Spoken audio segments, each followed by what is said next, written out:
پہلے اور اس کے کرتے دوران ہمارے دماغ میں یہ بات فکس ہو کہ ہمارا گول کیا ہے. ہمارا گول یہ ہے کہ ہم اس مادہ اور مواد کے علم کے ساتھ ہم یہ بات جانیں کہ ہمارا فوکس جو ہے بائبل کی طرف ہے، کہ ہم نے یہ جاننا ہے کہ بائبل اعتبار کے لائق ہے یا نہیں. تو اپنے پچھلے ایپیسوڈ کا جو بات ہے اس کو جاری رکھنے سے پہلے میں ایک چھوٹا سا بریک لینا چاہوں گا. تو ملتے ہیں چھوٹے سے بریک کے بعد.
Welcome back.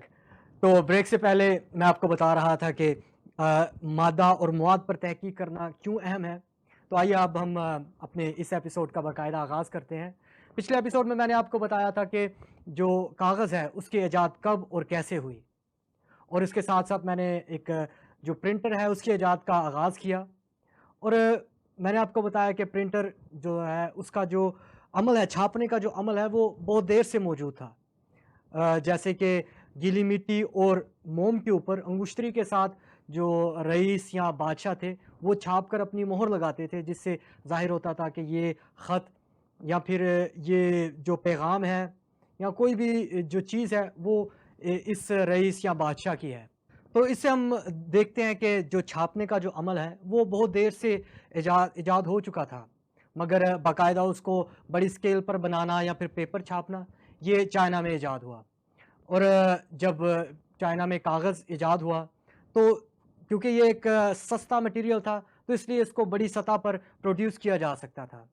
تو اب آپ کے پاس جو مادہ ہے اس کا حل تو نکل آیا کہ اب آپ آسانی سے اور سستے اور کم پیسوں میں اس مادہ کو پروڈیوس کر سکتے ہیں.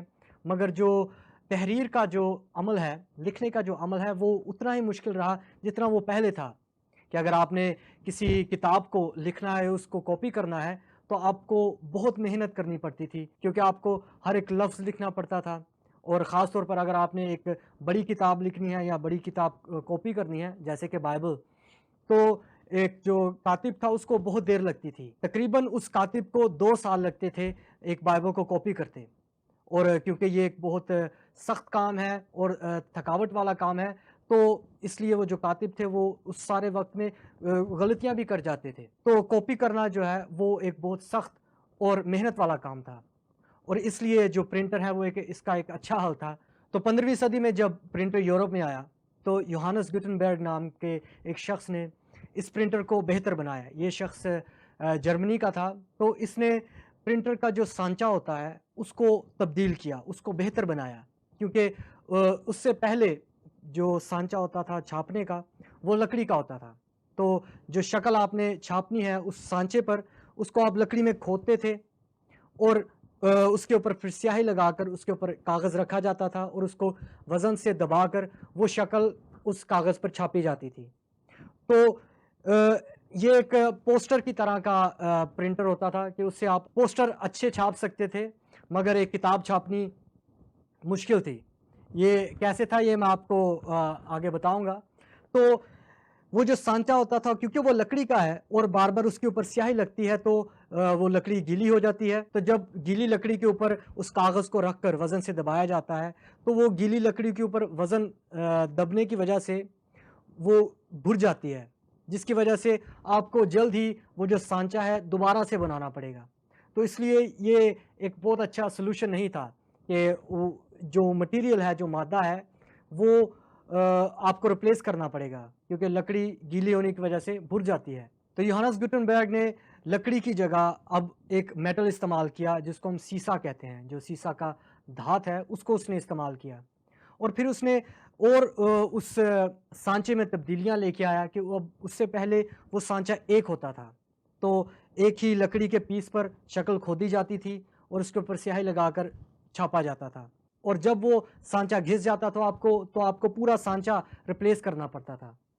تو اب گوٹنبرگ نے کیا کیا کہ پہلے تو اس نے اس کا مادہ تبدیل کیا، لکڑی سے سیسا استعمال کیا، ایک دھات استعمال کی، اور اس کے ساتھ ساتھ اس نے ایک بڑے پیس کی جگہ اس سانچے کو ٹکڑوں میں تقسیم کر دیا کہ اس نے ہر جو حرف ہے اس کے لیے علیحدہ سانچہ بنایا۔ تو اگر ایک حرف جو ہے وہ خراب ہو جائے تو اس کی جگہ وہ دوسرا جو حرف ہے اس کو بنائے گا۔ تو اس نے اس سانچے کو ٹکڑوں میں تقسیم کیا، اور وہ ٹکڑے اس نے ایک دھات کے بنائے، کیونکہ اب جب دھات گیلا ہوتا ہے تو وہ بھر نہیں جاتا۔ تو یہ ایک بہت خاص تبدیلی تھی اس پرنٹر کی تاریخ میں، اور اس کے علاوہ پرنٹر میں اس نے اور کون سی تبدیلیاں لائیں اس کے بارے میں آپ کو میں بریک کے بعد بتاؤں گا۔ تو ملتے ہیں چھوٹے سے بریک کے بعد۔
Welcome back.